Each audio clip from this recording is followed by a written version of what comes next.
Hello सगळ्यांना. तर हे टायमिंग आहे संध्याकाळचे 4:30 वाजता. आज व्लॉग थोडासा वेळानं सुरू केला कारण तब्येत थोडीशी बरी नव्हती. तर इतका अंधार झाला होता कारण पाऊस बाहेर पडत होता गारांचा.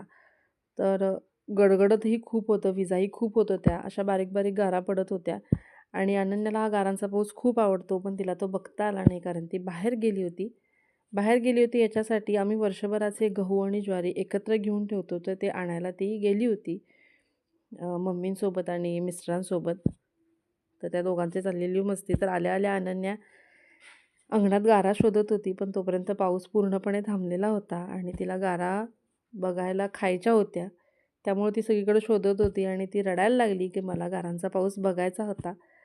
तर तिचं रडं काही थांबत नव्हतं. तर आज पाऊस होता त्यामुळे बेतही खूप छानच केला होता. तर आज केलं होतं चिकनचा रस्सा.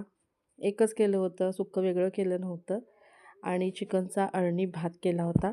चिकनचा अळणी भात एक नंबर झाला होता. मुलांनाही खूप आवडला, घरातल्यांनाही खूप आवडला. तर मोकळा सुटसुटीत असा चवीला खूप छान झाला होता. तर इथे मम्मी करत होत्या चपाती आणि मुलं जेवत होती. तर तब्येत थोडी बरी नव्हती त्यामुळं अनन्या मला स्वतः औषध चारवत होती. तर मला बरं नसलं की तिलाही खूप त्रास होतो. ती पण खूप शांत शांत असते. मी झोपलो असलो की तीही शांत असते. तर आजचा व्लॉग मी इथंच थांबवते. व्हिडिओ कसा आवडला नक्की कमेंट करा. Thank you.